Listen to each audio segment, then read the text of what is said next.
الطاعة هي مفتاح العبودية الخالصة لله تعالى، فلا عبودية بدون طاعة، ولا طاعة مبتورة توصلنا إلى الإخلاص أيضا.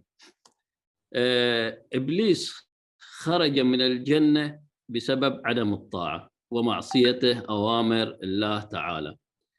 اليوم أيضا نجد البعض يخرج علينا برأي شاذ عكس ما يؤكده القرآن الكريم من وجوب طاعة الله تعالى والرسول وطاعة أولي الأمر، حيث يعتبرون بأن طاعة الرسول قد توقفت بسبب وفاته، وأنه لا طاعة للرسول حتى في حياته إلا فيما بلغه عن الله تعالى.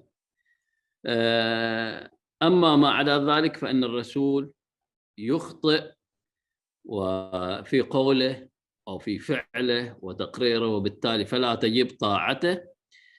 فلا طاعة لمن يأتي، يعني بناء على ذلك لا طاعة لمن يأتي أيضا بعده من الأئمة. ومن باب أولى فإن وجود الفقهاء والمراجع لا معنى له، وإنما نستطيع حسب تصورهم البعض نستطيع معرفة الحق واتباعه من خلال آيات القرآن الكريم حسب فهمنا، حسب فهم هؤلاء للقرآن الكريم. من هنا فإن موضوع الطاعة في القرآن الكريم هو موضوع جدا مهم، وهذا الموضوع طبعا يفند هذه الادعاءات ويثبت بأن طاعة الرسول وخلفائه واجبة كما تجب طاعة الله تعالى، وأن طاعة الرسول وطاعة الأئمة هي متفرعة عن طاعة الله تعالى، ومخالفتهم هي مخالفة لله تعالى. بعد هذه المقدمة، ما معنى الطاعة في اللغة؟ الطاعة في اللغة هي الانقياد. رجل لم يقدم يدا ولا رجلا حتى يعلم أفي طاعة الله هو أم في معصيته. قل إن كنتم تحبون الله فاتبعوني يحببكم الله ويغفر لكم ذنوبكم والله غفور رحيم. قل أطيعوا الله والرسول فإن تولوا فإن الله لا يحب الكافرين. فالآية تقول ليس الحب بالعلاقة القلبية فحسب، بل يجب أن تظهر آثاره في عمل الإنسان. أن من يدعي حب الله فعليه أولا اتباع الرسول، إن كنتم تحبون الله فاتبعوني.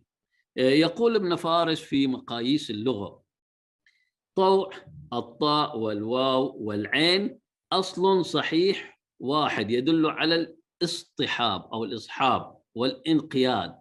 يقال طاعه يطوعه إذا انقاد معه ومضى لأمره وأطاعه بمعنى طاع له. ويقال لمن وافق غيره فقد طاوعه، والاستطاعة مشتقة من الطوع كأنها كانت في الأصل الاستطواع، فلما أسقطت الواو جعلت الهاء يعني بدلا منها. والفيروز آبادي أيضا جمع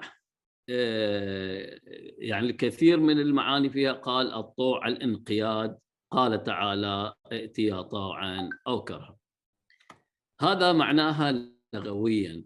التأصيل لها في القرآن الكريم، طبعا وردت كلمة الطاعة في القرآن الكريم في 87 موضع، تنوعت بين أمر ونهي وترغيب تحذير، وردت بصيغة الأمر في 75% من هذه المواضع. هذا طبعا لدلالته بأنها تأمرك بالطاعة، فيها وجوب، فيها ندب، فيها إباحة، فيها إنذار، كثير من المعاني فيها. قال تعالى في الأمر آيات الدالة على الأمر: قل إن كنتم تحبون الله فاتبعوني يحببكم الله.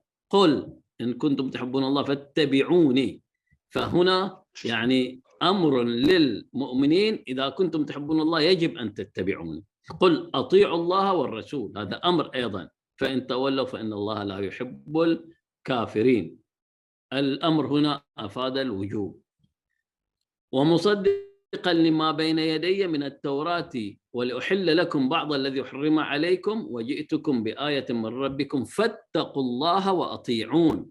يعني لو لاحظنا أن الأمر بالطاعة هنا ربط بالتقوى، فاتقوا الله وأطيعون، وهذا دليل على أهمية الطاعة ووجوب الطاعة. وأطيعوا الله والرسول لعلكم ترحمون، فالرحمة تأتي أيضا من طاعة الله والرسول. كثير من الآيات تتحدث عن الأمر بالطاعة مما يدل على وجوبها. هناك أسلوب في الترغيب في القرآن، أسلوب في الترغيب للطاعة. لننظر هذه الآيتين: من يطع الرسول فقد أطاع الله ومن تولى فما أرسلناك عليهم حفيظا. ترغيب صريح في طاعة الرسول.